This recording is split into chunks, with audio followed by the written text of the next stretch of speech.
Hey, and Danielle, go right ahead. All right. Awesome. Well, thank you everybody for being here tonight. I know we are all busy and we're all, in the trenches together right now, figuring everything out. So thank you for being here, and I hope that you find it informative and maybe gain some new ideas as we go through things. And like Abby said, please feel free to ask questions. I'm going to try and keep it short. I have a lot of stuff to go over, but I can gladly stick around afterward as well to answer questions or have discussions, because I'm happy to help, and that's what I'm here for. So I'm going to go ahead and share my screen, and so you can see everything. If anyone has any issues, let me know. Are we good to go? Okay, awesome. Wonderful. So I just wanted to start by saying thank you, which I already did.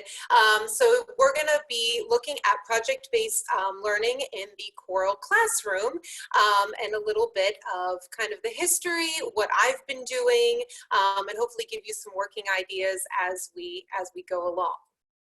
Oh, sorry. All right. The Prezi is kind of working for me and sort of not, so I apologize. There we go. All right. So getting to know you, I originally was going to have us kind of share this, but I know we're doing it in a different format.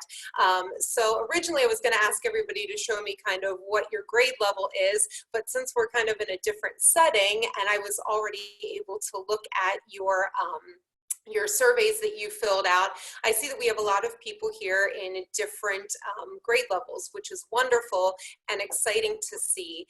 We have a couple elementary teachers, some middle school, some high school, so that's wonderful. And that knowing that you can adapt a lot of what you see tonight to any grade level. So I am middle school, 7th and 8th, but a lot of this can be customized to what your needs are and what you're doing in your schools. So if you see something that you like, but you're thinking, oh my goodness, I don't know if we could do that, don't feel deterred or uncertain, because you can definitely adapt things as you go. So in the survey, I had asked, what was your experience with project-based learning? So this was kind of based on the survey. Majority of you responded that you haven't had a whole lot of experience with project-based learning in the choral classroom. And that's definitely to be understood, because we as choral directors have so many obstacles. We have obstacles of time, and management, and our resources, and those were all from what you had said in your surveys. A lot of the interest in incorporating project-based learning was an emphasis on furthering your musicianship of your singers and also cross-curricular opportunities. So hopefully we'll cover a little bit of all of that tonight as we go through the presentation. So what I want everybody to do right now, as you're listening and just kind of thinking, and you may have already done this, is to just take a moment and think about something. If you've tried some project-based learning in your choral classroom, just think of a project that you've done, or maybe a project that's just in your head that you haven't tried yet, but you've been kind of, thinking about, or even just a favorite piece that you really love that you teach maybe each year, or something, a favorite composer. And just sort of stick that in the back of your mind. There was going to be a collaborative element to this, and we're still going to try to make it as collaborative as possible, the best way that we can in this setting. So just think about that for a moment as we move ahead here, and just kind of keep that in the forefront of your thoughts as we go through. All right, so just a little bit of a closer look at project-based learning. The history, I'm not going to belabor this, but I felt like it was important to incorporate a little bit of the history. I look at project-based learning as an old school concept in a new school world. It's something that's been around for hundreds of years and many centuries, but we keep applying it and kind of putting it in context of what our students are learning today, what their needs are, and what's preparing them for the world. So Confucius and Aristotle, of course, had the theory of learn by doing. Socrates, it was sort of the same thing. You focus on questioning, inquiry, getting everybody engaged. As you fast forward through time, we have John Dewey, who thought of the idea of experience and the student's interests. Then we have Montessori, again, education based on the environment, not the words that the students are hearing, but what they're experiencing on a daily basis. And then Piaget, who built his whole philosophy on this sort of constructivist approach, where students are building knowledge through questions, investigation, interaction, and reflection. So if you look at each of these, even though they're a little bit different and they're spread out over many years, when you put them together, they kind of surmise what project-based learning is. If you look at education itself, we had this emergence of problem-based learning to aid in education of topics like medicine, engineering, and more. So that was sort of happening parallel to all of these other theories later, and they kind of gave birth to the concept of formalized project-based learning as we know it. So what is the actual definition? Well, project-based learning, we'll call it PBL for short, is a teaching method in which students learn by actively engaging in a real world and personally meaningful projects. So I took this little image from the project-based learning website, and I'll mention that later on because it is a great reference if you're looking more to get started. And they word it as a main course. Oftentimes we think of projects as a dessert. It's kind of tacked on to the end. It might be an afterthought and it becomes sort of the dessert. It's at the end and just sort of the final sort of piece of it. But if it's true project-based learning, it is the main course. So this was a great little chart that they show, and I'm not going to read this, but you can kind of see and compare maybe things that you already do and how they could become a main course and how it becomes more meat and potatoes, if you will. So I will be honest, and I know that some of the things that I'll share are more dessert-based, but my goal in all of this is to make these projects more of a main course for my students. So some of the things are more on that main course side, where some of the things are smaller but can be developed, and I'm aiming to develop them more into that project-based learning threshold. So here's sort of the framework that they look at. And again, I'm not going to analyze each of these for you, but they're here and they're a great reference if you are either designing a project or if you're just hoping to teach in more of a project-based learning practice. So if we look at the left one, a lot of these are things that we already do, but there is, and there are, I should say, some elements that are maybe a little bit different. Managing the activities and how that looks in a setting where you might have a lot of students is definitely a component to think about and to plan for. Scaffolding so that every student understands what's happening and is actively involved. Acting as a coach and facilitator, almost more than a teacher, is a role sometimes that's difficult for us to sort of step back from, but learning how to do that and how to work alongside of your students is a huge part of this. And designing and planning, which we're great planners, we all know that, but how do we make it effective for our students? On the right side, this looks a little bit more of designing a project. So if you're not starting from scratch and you're taking something and you're building it from the bottom up, which can be overwhelming, these are the things and the 7 essential design elements that they sort of look for. Ideas of voice and choice, reflection, public product. Again, we do a lot of this already, but these are the things that are incorporated to really have a high standard of project-based learning. All right, so what does the research show, right? We have to have the facts. So first off, students learning through project-based learning retain content longer and have a deeper understanding of what they're learning. 80% of students said, this is the way I want to learn after they took a project-based learning AP class. And project-based learning increases long-term retention, improves problem solving and collaboration, and improves students' attitudes towards learning. The reality here is that we know, and we do a lot of this already, especially as choral directors, right? We start from the very bottom and we build the students up, we have them perform, we have them reflect. So this is really nothing new for us.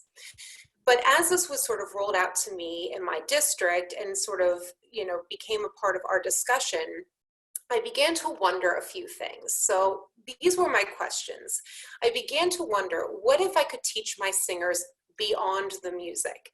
We kind of tend, or I know I personally would tend to get in this rut of, we have a concert, we've got to learn the notes and the rhythms, but what if we could teach our singers beyond just that? What if I could provide my singers more voice in their learning and their performances and allow them to really take ownership? And what if I could show our audience the true depth of what we do? Not just here are the notes and rhythms we learned, here's our concert, we'll see you in the spring, or we'll see you next fall. What if we can really show them how much we're learning and everything that's involved?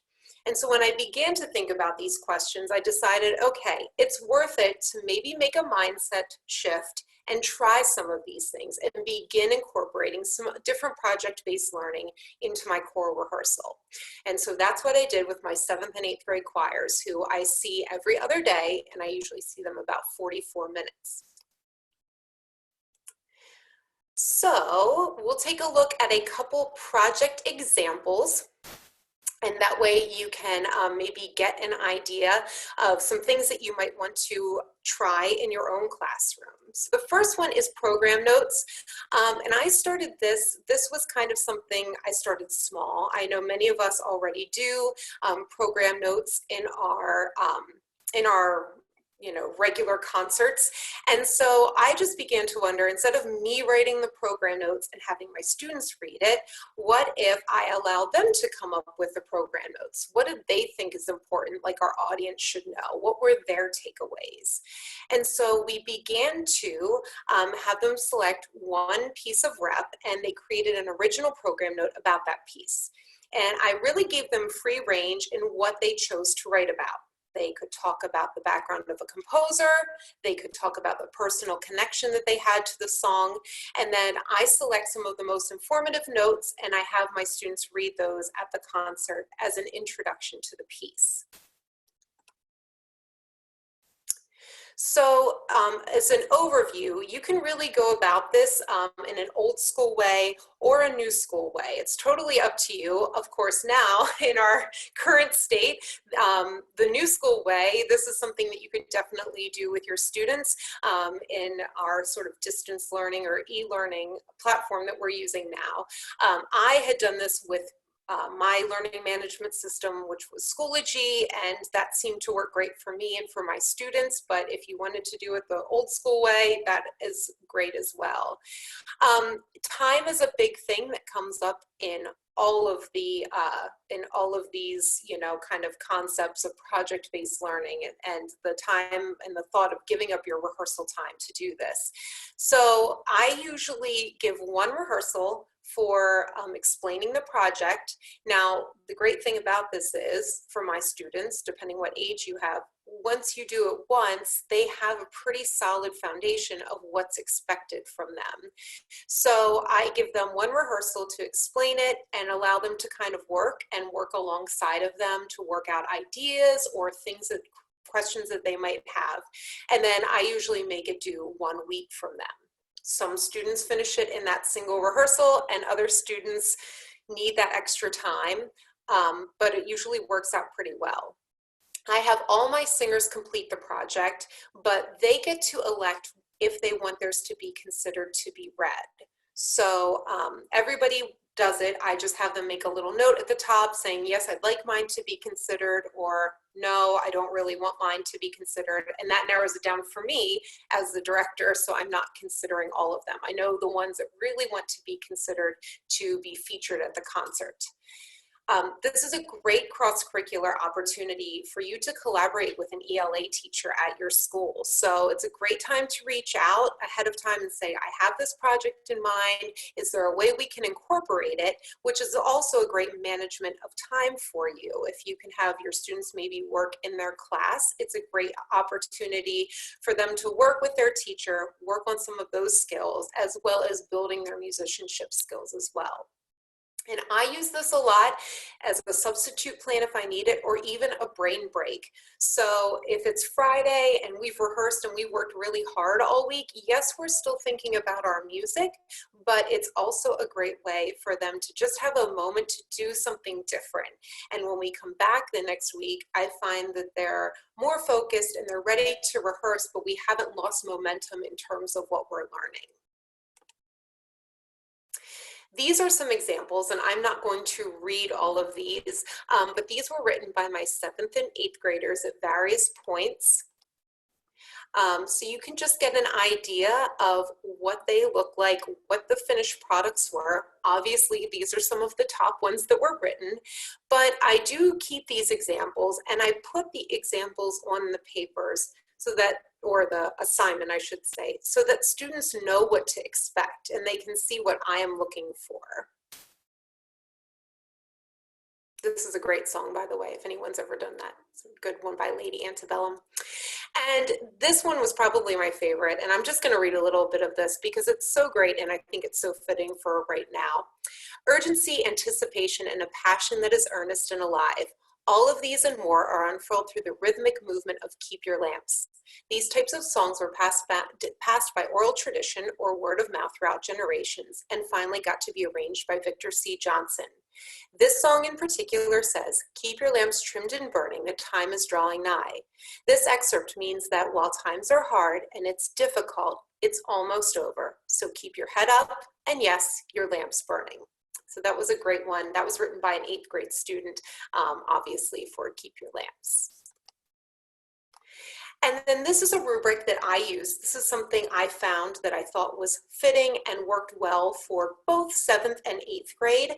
But by all means, if you're collaborating with an ELA teacher or even just reaching out to see what their expectations are, it's a great way to know that you're emphasizing or re-emphasizing the content that they're presenting to their students and maybe get a rubric from them that's definitely fitting for the grade level that you teach. All right, so our next one is a graduation song composition. This is something that I do with my 8th graders, and I, just as a side note, I adapted this project from a PMEA presentation by Brian Helsel, I think it was maybe 2 years ago, and he's at Butler High School in Kent State, and it was on collaborative choral composing. But this is a perfect example of taking something that was a high school level and me making it and adapting it to work for what my middle school students could do. So in this project, we work collaboratively to compose a song. So they write the lyrics, the melodic ideas, and they make all the musical decisions. And yes, when I roll this out, they all look at me like, what is this woman gonna have us do? And I kind of felt the same way the first time we tried it, but I figured, why not? What do we have to lose? So I simply act as a facilitator and I guide them as needed. So we learn the song and then we perform it at their final concert in the spring. So we were in the throes of doing this year. So this is all from last year's group, what you'll see. So an overview, this is the process. Again, you can adapt this for certainly what you need. I don't have a ton of time. We don't have block scheduling or anything like that. So I just kind of took on a little bit more of a role. And if you are in maybe high school, you could definitely have other students that take on some of these middle steps and allow them to have a more hands-on and present approach. But for us and the time that we had, this is kind of what worked. So we started with lyrics. And actually for last year's group, I composed or had them compose their lyrics at the end of the year so that when they got into 8th grade, we were ready to hit the ground running. So it's pretty simple. Lines are short, between 5 and 10 lines long, proper spelling and grammar, and I do give them the disclaimer that their poems will be read by all of their classmates. I do take their names off for this part though, because I certainly don't want anybody to be influenced in seeing who wrote something or didn't write something. So I do take their names off and they become lyric 1, lyric 2, etc. And then we vote on those. So they get to look at all of the choices.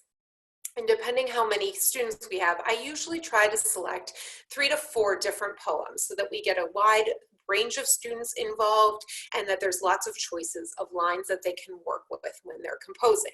So you can see on your screen an example from one of the groups and what they wrote. Then we move into melodic composition. And in this part, we talk a little bit about just basics of melodies and what makes a strong and kind of memorable melody. And I do this in a mini lesson, but if you are crunched for time, you can certainly incorporate these throughout your regular rehearsals and talking about these key elements so that when it comes for you to have that day of composition and they're actually writing melodies, you've already covered that. You don't need to take any more time. You can kind of interject it slowly and build up to that point. So we talk about just some basic characteristics of steps and leaps, a connection to a scale. We use D major just for voicing, a variation of rhythms. I do restrict the range to an octave so that they're not using all sorts of notes and working all over the place. We talk a little bit about a climax and a resolution and using ideas again. So they don't have to compose something for every song. They might just, or every poem, they might just choose one or two lines that stick out to them from the poems that were selected and just focus on those. So we look at quality over quantity. They don't need to write a huge long melodic line. They can if they want, but they're not required to do that. In terms of what they use, you can see in these pictures, they're using a little bit of everything. So we've used Soundtrap, if you're familiar with that, to do audio recording.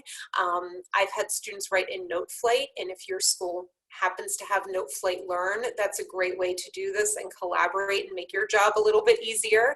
I even have students that just use a voice memo and they'll open up their phone and find an audio recorder and they just record what comes to them in their phone and then they email it to me, or they even use keyboards. So they can submit a hard copy with written notes and rhythms if they like, or they can just send me an audio file. So it's really what works best for them. Now on my end, that does create a little bit more work, but that's where we are in terms of arranging. And I was willing to take that on, and we had a conversation about that so that they understood kind of what that looked like and what I had to do to get to that point. So depending on your level, you can kind of be that middle person if you need to, or if you have students that are willing to maybe step up, have some more musical knowledge, they might be able to take on that role, or you can work through that process as a class if you're at an elementary level. So on the right-hand side of your screen, you will see the graduation revision kind of first draft that I gave my students. So this is what I had put into NoteFlight based on what they sent me. I kind of worked it through to make it the transitions as best and as smooth as possible based on what they gave me, and explained to them that the lyrics were in that order based on the melodic choices that they did. So each student got a copy of this, and you can see everything is highlighted, and that was to show them who was all involved, kind of how many people went into making just this first draft. So in this process, everybody got a copy, and then they worked collaboratively to complete the following steps. I had them listen to it, just an MP3 recording. I had taken what I put into NoteFlight and exported that, and then I just posted it in Schoology, which was our LMS. Then we did an initial sing through because I wanted them to hear what sounded smooth, if there were any tricky transitions vocally, if things were not in a great vocal range for them, so that they could experience what it was like. Was it a perfect sing through? Absolutely not, but it gave them a really solid idea of, this is easy to sing, this doesn't feel right, what could we change? And then they had a discussion with the team that they were working with, what they liked, what they would change, and what they could improve. And I had them write that down on the back, or on the front, I had them also incorporate any markings or musical things that they wanted to add. And I was trying to get a video. I was not uploading, but I had a great video of a group of guys who were like having this full-on debate. It was wonderful. And they were in it. They were like taking each other's papers and adding things. And, you know, it was really wonderful to see how engaged they were in this process, because they have strong opinions as middle schoolers, which most of us know. So it was great to see them involved in that step. And then lastly, we end up presenting it. Obviously, we would practice and revise, but that leads us to this final step of the presentation. I make sure to incorporate names of the lyricist, the composers of the music, anybody who helped arrange, any accompanists that we have, so that they're all aware of their role in putting this together. And then we presented ours at our spring concert. I also make sure that students have an opportunity to explain the process to their audience. And that's one of the most important takeaways from this. We had to have a pretty lengthy discussion, because when this kind of came to the point of we're getting ready to perform, it was difficult for them, because they felt as though they just sang this really, intricate, maybe 3-4 part harmony song, and now we have a song that looks much more simplistic, as you can see here. It's in pretty much unison. We don't have a lot of extra musical things going on. And so they were like, well, how does that work? We just sang this and now we're singing something that doesn't feel as high of a level. So we talked a lot about, but what was the process that you had to go through? Before this song, you sang something that was arranged or put together by a professional composer. That's what they do for a living. And you guys are just kind of getting to the tip of the iceberg and just kind of dipping your toe in the pool of that whole process. So it was definitely different for them, and it wasn't kind of what they expected, or maybe even I expected, but the discussion that came out of it and the knowledge and the appreciation for what they do on a regular basis was wonderful and really neat to see.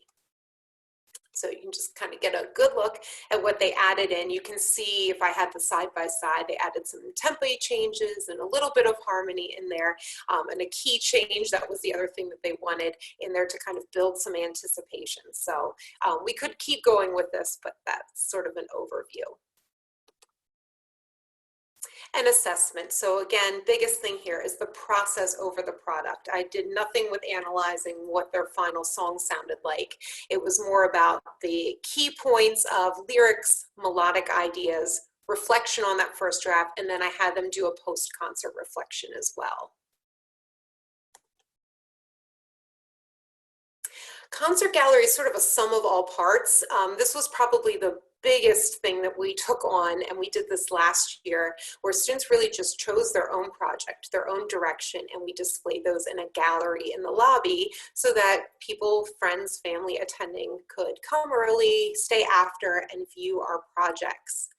So one of the questions was management, right? When it's so open-ended, how do you manage? And so this one was definitely open-ended. These are the only directions I gave them.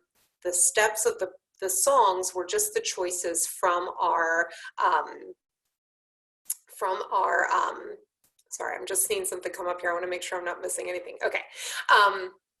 These are just songs from our concert, and they could choose whatever they wanted to do. So we didn't do program notes officially for this concert, but if they liked that and that was of interest to them, they could choose to pursue that. We had students that did artwork, so there's all different options that they could take here as we went along. The biggest thing in terms of management for this was a game plan. So before we dove into anything and got started, we were able to sit down in their groups, and I had them decide what song they were going to do. They had to tell me what exactly that project was going to look like, what materials they needed. So this helped me as I was facilitating, first off, to kind of look over these before they had time to work. And then I was able to really kind of say, okay, you told me you're working on this. How's this coming along? So this was helpful not only for them to get a plan, but for me to keep track of what everybody should be doing as I'm rotating around and helping them. I could also definitely see, as we do as educators, when I was overlooking these before they had time to practice, what things they were going to need or what obstacles they were going to run into. And then I asked them to kind of map it out, who was doing what the status was, kind of a checklist to help them manage their time. And this, again, I took right from that project-based learning website, which I have listed at the end of the presentation. So here are some of our final products. Again, when I had this vision in my mind, this is probably not what I would have expected it to look like, but they were so proud of their work, and it was really neat for me as the choir director to see some of their other talents and creative sides shine through. So these were on just art display boards out in our lobby. On the left-hand side, you can see we did the song This Is Me. So I had all of the work that was for that song grouped together. The QR codes were all for electronic projects. So anybody who did a video, a Google slide, I had kids write lyrics that were related to the song. They all went into QR codes. My original plan was to put everything into a QR code, but that proved to be pretty time consuming. So we abandoned ship on that and just did anything digital into a QR code, but I did add their name so that they got recognition for that. Under the title, This Is Me, you can see I had a student do artwork. Another girl wrote a poem that was related to the song. I had students who sort of did poster maps of big ideas or musical concepts that they learned. And it was really the same on the right-hand side. You can see some of our other songs and kind of what they did. So this was just, I think we had 4 or 5 of these boards all together. So we had quite a diverse kind of showing, even in the QR codes with movies and clips and things like that. And then this was just a rubric that I used and adapted from a PBL Works rubric. And I just have the text in the 3rd block because that was the at standard block where all students were kind of expected to be in terms of the process and the final product. So here are just some other project ideas. Again, some of these are a little bit smaller. We did a letter to the composer, which you could take and really add along to or incorporate into that concert gallery. We wrote letters to anybody within one of our concert rep sort of sets. And so I had the students write letters or ask questions, and then I sent them out as the choral director. So don't be afraid to do that because we got a lot of responses, probably more than I expected, which was wonderful. So this was a letter or kind of some questions that we asked to Ruth-Lynn Schramm and her responses, and she was so generous, as were many of the composers and arrangers. So now is a great time to do that because we are working so digitally based right now. So it might be a great opportunity to collect questions from your students, select some of the most insightful ones, and just write a nice letter and say, hey, would you mind answering these as you have time? Because she gave us, as you can see, some extremely thorough answers, and the students were so excited to see her responses. And then, as you know, there are a lot of great free resources out there right now. These are 2 excellent ones that are part of a bigger series to come. Choral Connections by Hannah Knaus and Marcy Major of Westchester, but these are both free at Flat Books, which I'll link at the end, where students are putting together a YouTube project, and she has everything you would need in terms of assessment if you need that tool, modifications for different grade levels, and really kind of a full arching project based idea that you could put together and even add on to as you go. And then this one is a choir evaluation project, which is very similar, part of the series, but in this term, they're evaluating some other choral performances using rubrics. So again, they might be able to add something in with designing their own rubric, etc. And these were just some student feedback that I had gotten from students last year, which was neat to see because oftentimes we do this and we wonder, well, what did the students think and what are they getting out of it? So it was really nice to receive a lot of their feedback and positive feedback because that helped me to know, okay, they're getting something from it, which makes me want to continue along in this process. All right, so where do we go from here? How do we get started? Here are some of my top tips. It's a lot of information and it's a lot to take in and digest with everything else that we're digesting right now. So the first thing is you have to prepare for a shift in your mindset. Does it take time? Yes.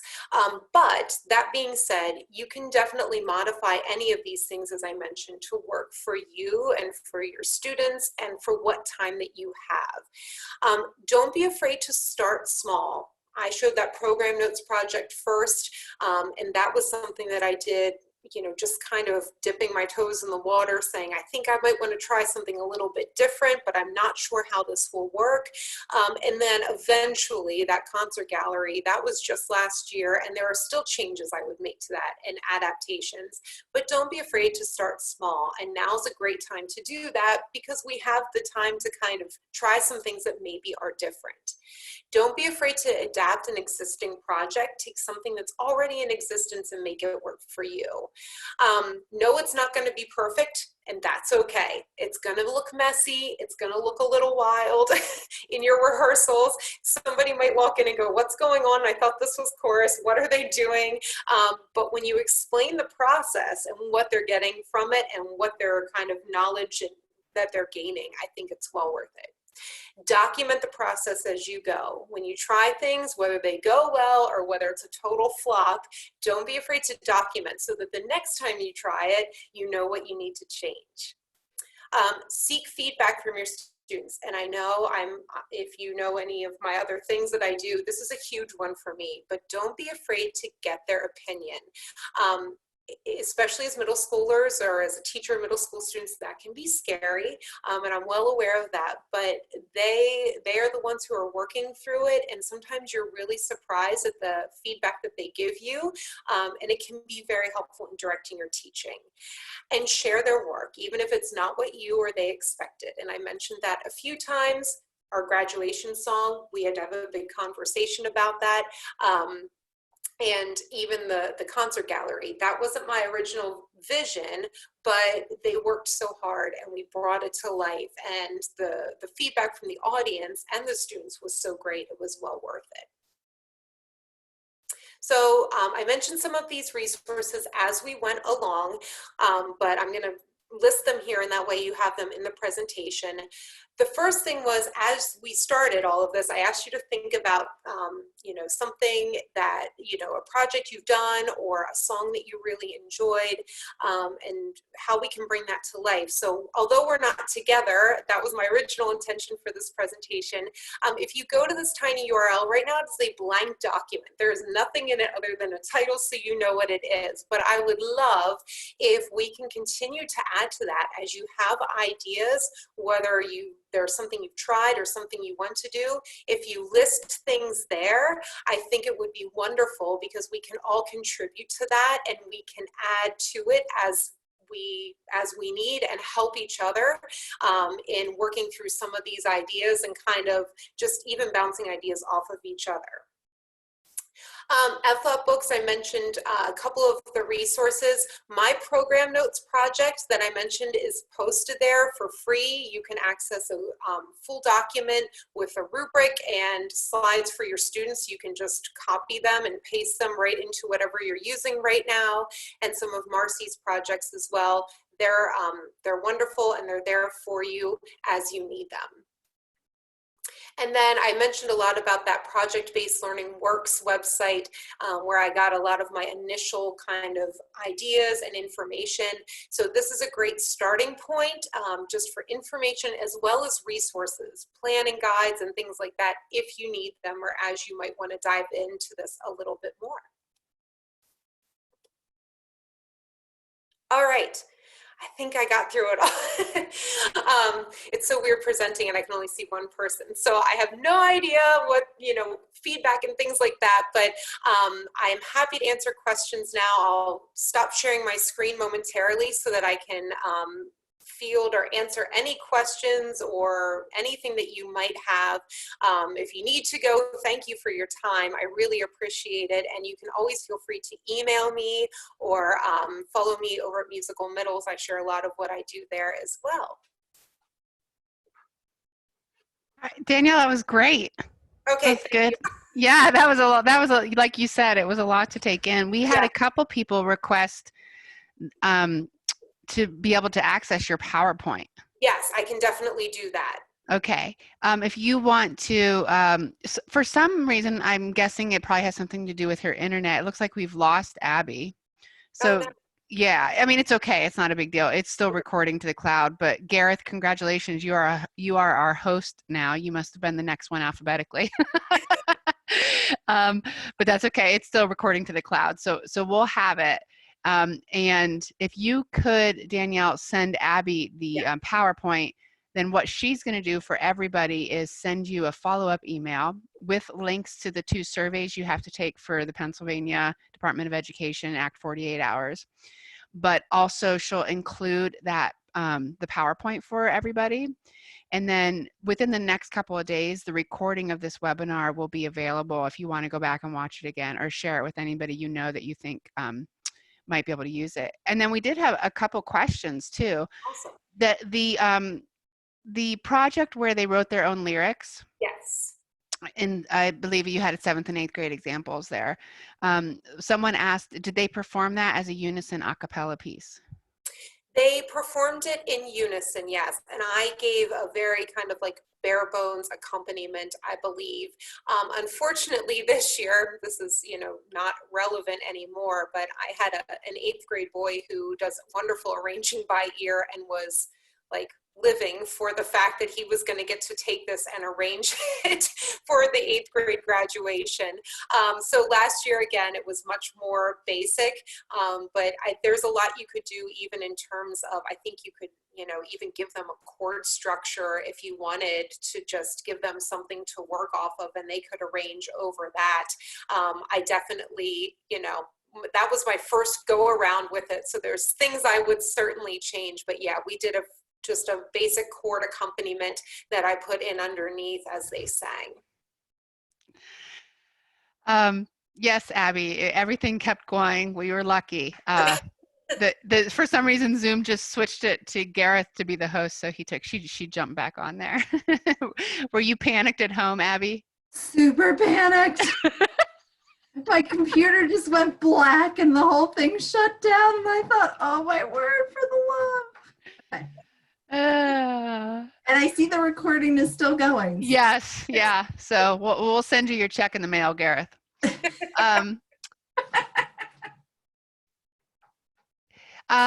Here's one. My choir is 6 through 8. Do you find they like doing the same project year after year? That's a great question. And I will be honest, I think that the concert gallery project that I mentioned sort of stemmed from my 8th graders who were like, oh, program notes again. They were sort of like, we've been there, we've done that, we know what to do. So I definitely think that there is value in switching it up.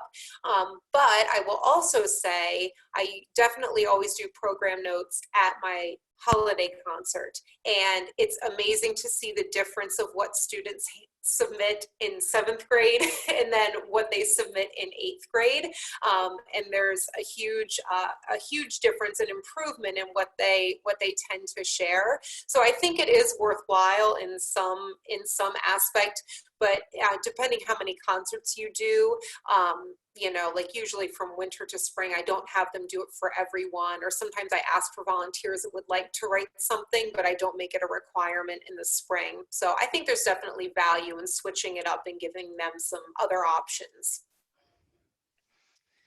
For the arranging project, can you describe some of the challenges, hurdles that you had to overcome on your end? Yes. And it certainly was, a learning process for me. And I was very honest with my students because I think, there's some respect that happens in there. So my biggest thing was just getting started, saying, okay, I have 13 different little melodic ideas. How do I take that and put that together? And I will be 100% transparent. I don't do much arranging on my own aside from small, tweaks to music as I need to. So I am not somebody who's extremely well versed, which I'm sure there are many people who are. So it was a learning curve for me as well to take it. So I did my best. And when I brought it back, I said, I realize that some of these are not going to be exactly as you sung them. Here is why. Here's how I kind of had to tie these together. But as I was working through this, I was thinking, just looking at so many other people's wonderful ideas, it would be even neat if you were to maybe map out each little melody on its own, and you could even print them out and let the kids arrange it themselves, on paper with their little melodies, and let them line them up as they might think works, and then just take a picture and submit it and let them do the arranging. Again, it's kind of an old-fashioned way of doing it, but if you've kind of transposed those melodies into some notation software, it might be a great opportunity for them to be really hands-on in that aspect of it. What do you suggest for someone that has 2 different levels for their chorus? My chorus is grades 4 through 8, and that's a challenge. What would you suggest? I teach at a Catholic school, which is a different situation with the grouping. Sure. So if I was in a situation like that, I would probably, I'd have to think through that. But my initial idea would almost to be have, the 8th graders or your upper students maybe come up with something that would be collaborative for your younger students. And so maybe they develop, maybe you have your younger students write the lyrics and have your older students focus on the more arranging or musical aspect of it, and then kind of have them collaborate on the actual arrangement, and maybe you acting a little bit more as a facilitator in that sense, and then letting them come together to actually sing it. Again, there's definitely some hurdles to be worked out there, and probably a little bit of trial and error, but I think if you present some things, or even make it a class activity where they're making those choices, even if it's as simple as A and B, just, do you like this or this? Because we certainly did that even with 7th and 8th grade. Do you like the way this sounds, or do you like the way that sounds? Let's choose one of those. And knowing, some of it was a little bit prescribed, but, allowing them opinions if we couldn't get them to come up with it on their own. Anyone else have any questions? You can just unmute in the bottom left-hand corner of your screen, or you can type it in. You should take a second, Danielle, and look at all the nice comments. Everybody seems to really have gotten a lot out of it. It was very it was a little surreal to not see anyone's faces. I felt like I was just talking to myself for a little while. I also had this fear of panic. I'm like, I don't even know if people are still there, but I don't want to exit out and have to start over. So we're just going to go with it. I know I got a lot out of it. I was thinking when you were talking, wow, this is a wonderful way to meet all those standards that you have to meet that are impossible if you, feel like you have to spend all your time on the podium. So yeah, and I'll tell you what, just even the program notes, the first concert I did that, I felt so relieved. I felt so free, not having to turn around in between every song and rattle off something that I probably scribbled down, 10 minutes before the concert, and, just needing to say something. And it just gave me an opportunity in between each song to prepare myself and let the students talk about what they were getting from the pieces. I thought, no one cares what I have to think. They want to hear from the kids. That's why everyone's here. So let them have at it, You mentioned that the concert gallery did not turn out how you initially envisioned. What was your initial vision? Oh, that's a great question. I think in my original thought, everything was going to be in a QR code. So we were going to have these perfect little nicely organized squares and QRs, and, it was just going to be put together so nicely and organized well. And after I started creating all those QR codes, 2 weeks before the concert, I quickly realized that was not going to happen. And I began to also quickly recruit students to help me. And they were coming in, over their lunches and stapling things onto the boards, and so it was definitely haphazard, but at that point they were so excited to see it coming together, and we had the boards in the back of the auditorium, so the week before, as they were coming in, they were seeing their projects or going, oh, there's so-and-so's, and there was sort of this excitement that started to build. And at that point I realized it doesn't they don't care about that. They're just happy to see their work displayed, and in many cases, you know, not the work that they're used to doing in choir. You know, it was them drawing or them, you know, creating some parody of a song we were doing. We did This Is Me, and I had kids that dressed up as the arrangers and did this like interview back and forth, and they put ties and hats on and were interviewing each other as the arrangers. And it was just great to see other sides of them, and I learned a lot about them just, you know, in that. So when I saw things like that, that original vision going out the window didn't really, it didn't matter to me so much anymore. I imagine it lets you get to know your kids a lot more personally too. Yes, and just to see what their choices were. I mean, I had kids that, you know, I didn't know they love to draw, and they're coming up with these amazing, elaborate, you know, illustrations of what that piece meant to them. And, you know, so it was very eye-opening. It was great.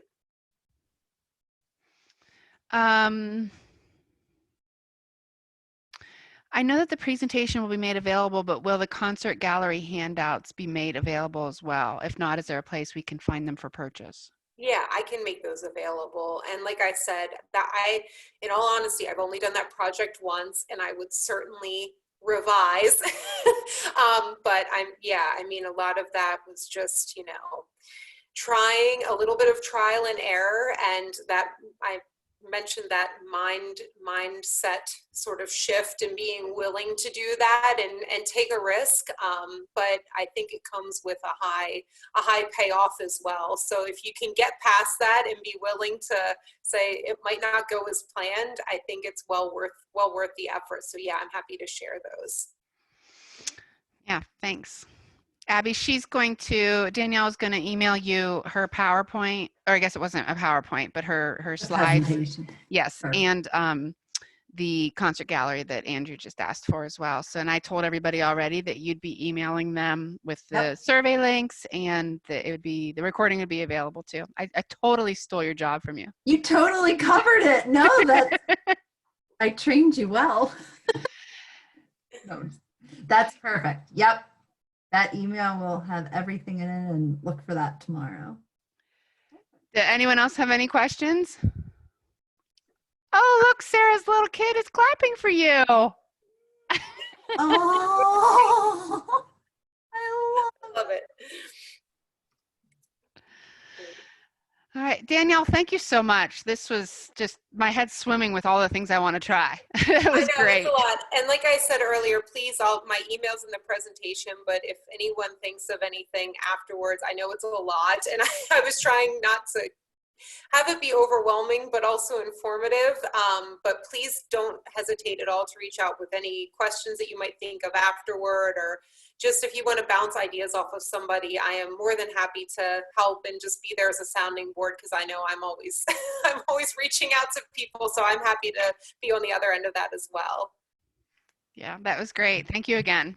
Absolutely. Thank you, everybody. Thank Bye, you. everybody. Have a great night. Stay well.